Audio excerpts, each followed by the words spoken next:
What's up, guys? Today I've got for you my round 1 matches for OLT versus Teso24. And yep, let's just jump right into it. This is game 1, and first I'll go over the reason why I chose my team. So, looking at Teso's replays, a lot of his teams, well, the teams that he didn't have many teams, but that you could see from the replays, but most of them are really weak to Zard X, and a lot of teams are just in general weak to Zard X. And based on his pattern, Teso wasn't bringing stall, even though Teso is known for using stall. He never brought stall in his round 1 games of tour matches. He always brought them round 2 if he lost game 2 if he lost the first game, especially. And he never brings stall to the first game. I didn't really expect stall. You'll note that my team does lose to the standard full stall with like the Quag and the Goth and all that stuff. Yeah, my team just loses to it. But it does pretty well against offense. And looking at my opponent's team, he has nothing for Weavile. That's pretty much the main highlight. Only thing he has is a Magnezone. If it's choice specs, it's a little bulkier, so it can take a few more hits. It could probably take a little more from like resisted hits like Ice Crash and then the knockoff, but really he does not have much for Weavile, and only thing he has for Zard is his Altaria if it's pretty bulky, but basically the plan is to win with Weavile. Because I don't really need any other plan to win. Weavile just kind of wrecks him, so I actually also lead off with my Weavile because I expected him to lead with his Garchomp, and I really did not want his Garchomp to get up rocks. Now this actually, I realize now that this is actually kind of risky, because I said Magnezone is the only thing stopping us, but also Sash Dugtrio could stop Weavile. And I really have to play, if it's not Sash, then that's great for me, but if I want to play safely to win this game, I have to assume it's Sash. So leading off with Weavile in that sense was actually pretty risky, because I could have lost my Weavile from the very beginning if he let off with his Dugtrio, and I also have to be careful not to kill something with the Weavile immediately. Actually, he might have actually been better for him to stay in right here and remove this Weavile with his Dugtrio, because this Weavile is just such a massive threat to him. But right here, I kind of want to go for the knockoff, expecting the Magnezone because it's so obvious, but I really don't want to risk my Weavile this early in the game, so I just go straight for the Ice Crash as he switches out to the Magnezone. Now, I get off that damage here. Here, I don't expect him to Volt Switch because the Lando is so obvious, but I do also want to get up rocks with the Lando, and I don't want to take Flash Cannon, so I sack my Breloom. I really don't think it's going to be doing much the game, and my plan is just to win with Weavile. So I go into my Lando, set up my rocks, as he just goes for another Flash Cannon. Now, right here, I go straight for the Smackdown. There are a few reasons. One, it accounts for him Teso switching out to the Tornadus. Second, you also just don't expect the Magnezone to stay in, but if it does stay in, I get off a little bit of more damage on it. And if I can get the Magnezone around like 53%ish health, then Weavile's knockoff should be a pretty decent chance to kill it, which is what I'm aiming for. So he actually does stay in, and I go for the Smackdown, as he just finishes off the Flash Cannon. But the third reason why I went for the Smackdown is this gives me a free setup with Zard. So I just go straight into Zard. I go for the Dragon Dance, and I don't Mega Evolve because there's really no reason for me to at all. Zard X does not get more Spadef, and by not Mega Evolving, I kind of force him to force me to Mega Evolve, because otherwise I can just Dragon Dance all over Altaria until I can OHKO it. So that's the main reason why I did not Mega Evolve, and I also had no need to. So yeah, he goes into the Garchomp there as I roost, and I just finish him off with a Dragon Claw. Here he goes into his Altaria, and we actually see Cloud9, so it's probably a little bulky. It's a little odd to have Cloud9 on a team like this, because you usually want that to be Zard Y, and that's on more defensive teams. But I just go straight for the Flare Blitz, and it actually does less than half, so he might have been able to Roost Stall. But he goes straight for the return. I go to my Weavile, and I go straight for the Ice Shard. I need to go to Weavile to keep up the pressure to stop that Starmie from spinning. If he can spin that with that Starmie, then he'll have his Sash on Dugtrio intact, and then he'll be able to win the game. Now, actually, I wanted to go back to the last turn. But on the turn with Weavile versus Magnezone, that was actually a really important turn, because if I went to my Starmie on a Volt Switch, he would kill my Starmie, bring something back in, and then I would be able to just win with Weavile. bring something in and just win with Weavile. Now, the reason I didn't go for the knockoff right there on the Magnezone is because the calc showed me that I didn't have as good of a chance to kill this, and I really didn't want to risk that. Now, the alternate was, now the thing is, if I went to my Starmie and he went straight for the T-Bolt, then I'm kind of screwed, because then if I go to my Jirachi and I go for the U-turn, then I'm just going to let my Weavile die and I'm just lose. But if I go for the Iron Head, that potentially gives Teso a chance to go for the spin with his Starmie. Potentially, assuming I don't flinch everything to death, or that I don't flinch the Magnezone, so I get off a little chip damage and then it kills me. Now, if he goes for the Thunderbolt as I switch to Jirachi, then that means I can just U-turn really freely, get off damage on this, or if he switches out, then he takes rocks the next time he comes back in. If he stays in, I just sack Starmie, go to Weavile, and win. So, it may seem like a 50-50, but actually Jirachi was 100% the best play. The reason being that if he tries to go to his Starmie right here to spin, I can just go straight for the Healing Wish.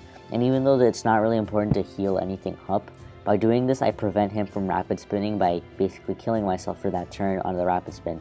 Now I can just go straight into my Weavile and just click knockoff. So I go for the knockoff, remove the Starmie. He brings in his Torrent here. Here I thought for a little bit whether to go for the Icicle Crash and to risk the miss, or to go for the knockoff.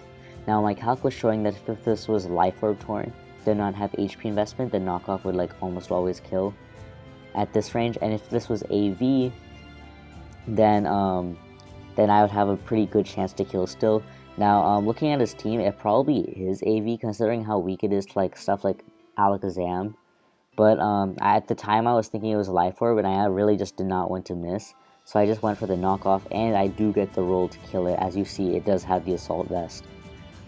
And yeah, from here I just win the game. He goes to his Dugtrio, I can just click knockoff, remove the Dugtrio, and then he brings in his Magnezone, and I go for the knockoff. So, and we see the Dugtrio was Focus Sash, so yep, he just forfeits on that turn. And Weavile just destroys his team because I was able to apply the right pressure to stop him from spinning and to just weaken his Magnezone. And overall, I think the only thing that I did poorly there was potentially letting my Weavile get trapped by Dugtrio before I set up Stealth Rocks. And I do think that Teso could have played a little bit better by roosting with his Altaria on my Charizard, perhaps. Now, if I went for the Dragon Dance, that would be bad for him, but it might have been a possibility for him. And also, perhaps being willing to sack his Tornadus to stay in with Dugtrio and kill my Weavile. Like on turn 1, he could have, if he stayed in with Tornadus, I killed his Torn with my Weavile, and then broke the Dugtrio Sash to kill my Weavile. That might have actually been a worthwhile trade-off for him, because his Magnezone is a huge threat to my team. He has Altaria for my Zard, and now that I've lost Weavile, I've lost my Wainway to break through his whole team. Now he has to play around Starmie, which is the biggest threat to him at that point, but I think he wouldn't just get clean swept by Weavile like he did in this game. So yep, that was the first game. On to the second game. And this time, as you see, Teso has a lovely stall team, and I have my RMT. Now, the reason I brought my RMT, like, I am not going to be that guy who just brings known teams to stall games just randomly. There's always a really good reason, and I was 100% confident Teso would bring stall, and I was also kind of confident that he wouldn't bring Goth Sab stall. I don't know, like, he always has some interesting stall, like Choice Spec Sylveon or something. Now, this team that I have here, I'm sure you guys are familiar with it now, but if you're not, you can read my RMT. But I actually changed the Superior set. I changed it to Taunt, so I can just destroy stall single-handedly with Superior, rather than having to use Sableye to break the stall, basically. And I also have HP Fire, rather than HP Ground.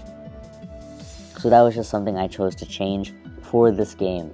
And as we see, he does have the Gliscor, which means it's very good that I have my Superior set, because otherwise Sableye would not have been able to break this team, and it would have come down to some stall war with Skarmory Gliscor.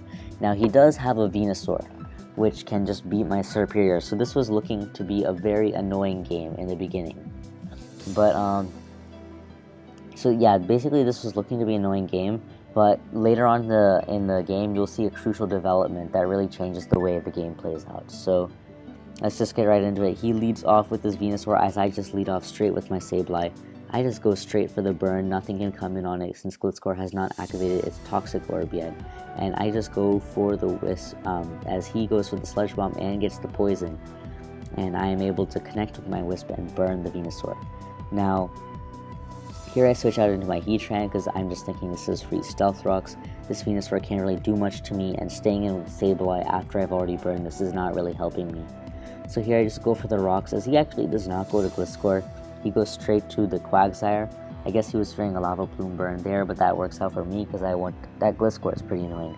Here I go to my Altaria, as I can fairly easily wall that Quagsire and just Heal Bell off my Sableye. Now he actually goes to his Chansey on a double, so here I just go for the Heal Bell as he goes for his Rocks, and I switch to my Sableye right here as he goes for the Seismic Toss. Now I don't know if this is Toxic or if it's Thunder Wave, but I really want its Eviolite gone so that Serperior can break through with more ease. So I just go straight for the knockoff as he goes for the Toxic.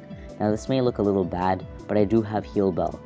So I have plenty of Heal Bell, so this is not really a problem for me. I just go for the Recover, not sure what he wanted to do as he just goes for the Soft Boiled. Now here I just switch out into my Altaria. This is also kind of just gauging what he wants to do, but he just goes straight to his Venusaur, and he's getting kind of low, so he kind of has to Synthesis, but there's no reason I'm going to risk him going randomly for a Sludge Bomb as I Heal Bell, so I just switch to my Tentacruel, and Tentacruel can take on Venusaur pretty well, mainly because I can just Rapid Spin, which is my main priority, but also I have Liquid Ooze, so Giga Drain will deal damage to Venusaur, and the burn will just force more Synthesises, which is really nice. If I can waste Venusaur's Synthesis, then Serperior has a better chance of breaking through, but he actually goes to Gliscor on the Skull, on the Rapid Spin, and he goes straight for the Swords Dance as I switch to my Skarmory, but thankfully this is not Taunt Gliscor, so I'm just able to go straight for the Whirlwind and phase out this Gliscor. Now we see his Skarmory come in, and I was thinking the whole this time that this was Defog Skarmory, just have some Azure Control, right? He lays up those spikes. This was such a big turn. The moment he laid up those spikes, I knew this was not Defog Skarmory. I also knew the Chansey was not Heal Bell, since you wouldn't really pair that with Gliscor. You wouldn't really pair that with Gliscor, and it already has Stealth Rock, Toxic, Seismic Toss, and Soft Belt, so obviously there's no room for Heal Bell either. And this is really, really huge, because this means I can just stack up all my spikes, and I have a Spinner, so I can remove his hazards. He has the Spin Blocker and Doublade, but that's not really beating Tentacruel, especially if I go for Scald Burns on it, and I have Physical Bulk. Doublade is just not a good Tentacruel answer unless it's like Rest SD. That's really the only way you could beat Tentacruel and Spin Block it. So here I just go to my Altaria, because I want to, because right there, I did have my Heatran in, so Gliscor was pretty obvious, and I do want to get off this Heal Bell, so, and I'm not really pressured to go immediately into Skarm. He can Swords Dance right here as I just go for the Heal Bell, and now I can just switch out to Skarm. This Gliscor is not going to beat my Skarm any day. The only time it could beat my Skarmory is as a Lost Mon, because I can't phase it out. So I do need to keep in mind that Whirlwind is a temporary measure for Gliscor, but this whole time, really, my plan is just to win with my Serperior. So I just go straight for the Roost here to keep myself healthy, and just go for the Spike right here, because this is just free turns for me to spike up. This Gliscor is not really threatening me. Now the Swords Dance is really obvious that turn, so I just go straight for the Whirlwind, and I bring out his Chansey. This is just an opportunity for me to lay up the rest of my spikes. I'm not going to get Thunder Waved, and Seismic Toss is not beating Roost out, so he goes for the Soft Boiled Dares to keep himself healthy, and I just go for the Roost here as he just goes for the Seismic Toss. Now these next few turns are really just me spamming Roost as he spams Seismic Toss, mainly because I'm just trying to find a free turn to switch into Sableye. And my plan is to switch into Sableye and kind of make him feel like he should go to his Gliscor, and on that turn go to my Serperior. So I do switch to my Sableye right here as he just goes for the Seismic Toss as he has been. Now here makes a really interesting play. I guess he wasn't worried about Taunt. No, actually, oh sorry, he does go to Gliscor right here. My bad. I'm thinking about another turn. So I just go straight for the Taunt here as he goes into his Gliscor. I can just switch straight out to my Skarmory again, no problem. As he stays in to go for the knockoff, I can just Roost off here as he switches out into his Skarmory, and we're probably going to see some more spikes laid up by him. So because I'm expecting those spikes to go up, I just go straight into my Tentacruel, and I'm not really worried about what this Skarmory has to do. He goes for the spike here. Now here I go for the Scald in case he tries to be cheeky and goes into his Doublade, but he just goes into his Chansey. I think he's kind of conceding that I have the Hazard game under control. I don't get a burn right there, which would have helped chip down Chansey, but it has natural cure anyway, and I can't always get Scald burns, but that's completely useless. Anyway, I go for the Rapid Spin to remove those hazards, as he just goes straight for the softball. Now here I set up a Toxic Spikes. The idea of the Toxic Spikes is kind of just like making him feel rushed to go into Venusaur to remove these Toxic Spikes. And although they don't really do much, I'm kind of just setting them up just to like put a little more pressure onto like making him want to bring in the Venusaur. So yeah, I go for the spin there on the Seismic Toss and then bring in my Sableye on the rocks. Now this is the turn I was talking about where I try to predict the Gliscor switch and switch into my Serperior, but he actually goes for the Toxic. And I mean, I guess the only reason that play would make sense is if you actually predicted Serperior. I personally don't. I feel like the Toxic play was a little bit random from Teso. But he goes for the Toxic right there. Again, this is not a problem because I can just Heal Bell that off later. And I know that because of my Serperior set, this is not going to come some PP war. So that's why I'm using my Heal Bells a little liberally with my Altaria. So right here, I go into my Sableye on the Seismic Toss, and I double out into my Altaria on the Gliscor. This is just a free turn for me to go for the Heal Bell. He goes for the Earthquake, and that does absolutely nothing. I don't even think a crit would kill, so I can just roost off right here as he goes for the Swords Dance. And again, this is just a free switch to Skarmory to Whirlwind this Gliscor out. So I'm kind of temporarily dealing with this Gliscor and trying to beat out the rest of his team with the hazards. And then so later on my Serperior can win. So yeah, he just goes for the knockoff there as I Whirlwind the Gliscor out into the Venusaur. And see, look, it's already taking so much damage. It's down to 38% just from all those hazards. Now it does remove those T-Spikes, which are kind of useless, but I go into my Tentacruel here yet again, just to spin off basically, and kind of waste a little more synthesis on the Venusaur. So he just goes straight to the Chansey, takes all of those hazards, and I just go straight for the Rapid Spin and remove those Stealth Rocks. So this is coming kind of repetitive, but the idea is that I just become so tired of it. I'm just like, I'm going to bring in Serperior right now, and I'm just going to finish this game. I wanted to do as much damage as I could while the Venusaur was kind of low. So I go straight for the taunt right here. I wanted to go straight for the Leaf Storm, knowing that he would Seismic Toss and then taunt, because I was like dead sure he wouldn't Toxic, but I was also kind of unsure whether or not he knew my team. Like, I figured he should know that my Serperior is quote-unquote substitute, even though it's really not. So I figured he wouldn't go for Toxic, but I wasn't completely sure. So I just decided to play it safe, go for the taunt.